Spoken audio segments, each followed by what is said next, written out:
Onye minista na-akwụ maka ndị nke nọ na ọgbọọlụ na iwe n'ọlụ Dr. Chris Ngige emechasigo wee kwupụta ebumnobi nke o nwere iji wee soro na ndị nke ga-azọ ọnọdụ ọkwa onyeisi ala na nhọpụta izugbe nke a ga-eme n'afọ 2023. Dr. Ngige bụzi onye nke kwupụtara nke ahụ na St. Mary's Catholic Church Field Alọ n'okpuru kansụl ime obodo Idemili South ma bụrụkwazị na be ya n'ụbọchị Tuzdee abalị 19 nke ọnwa Eprel afọ 2022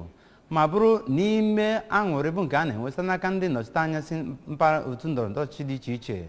nke ndị enyi nakwazi ndị ikwu na ibe ya ndị ọnụ ruru n'okwu tinyekwara ndị ọkaiwu ma ndị nke chịbugoro ọchịchị na ndị nke ka na-achị ya bụ ọchịchị. Onye nta akụkọ anyị bụ Stella Igboka ga-ewetara anya bụ akụkọ n'uso.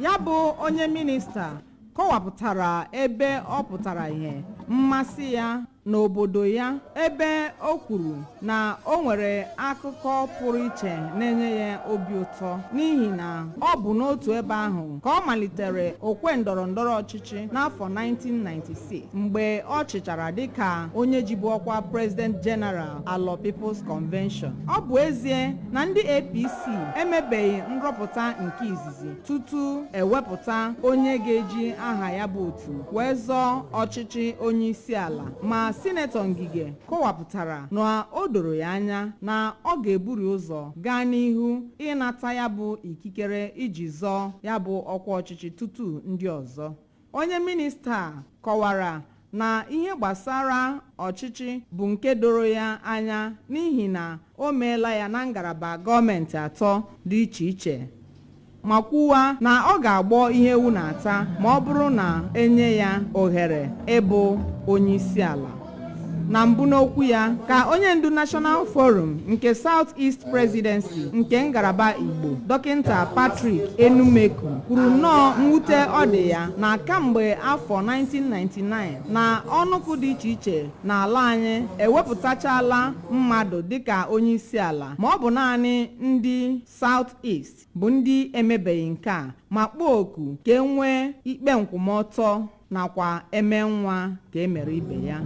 Ya bụ otu kọwara ha na ha arọpụtawo Sinetọ Ngige dịka onye ha chọrọ ka ọ bụrụ onye ga-azọ ndọrọndọrọ ọchịchị onye isi ala ma kọwaa na mgbe ha mechara nnyocha dị iche iche na ha chọpụtara na ọ bụ nnọọ onye zuru oke ịzọ ọchịchị a dịka onye isi ala.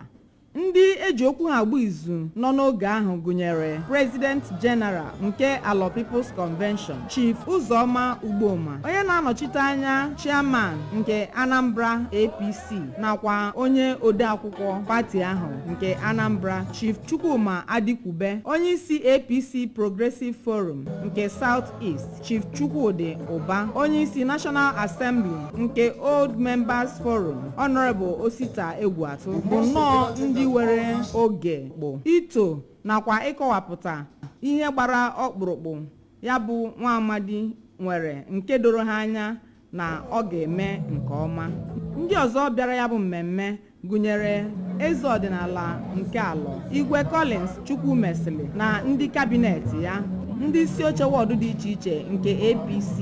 na ọtụtụ ndị ọzọ.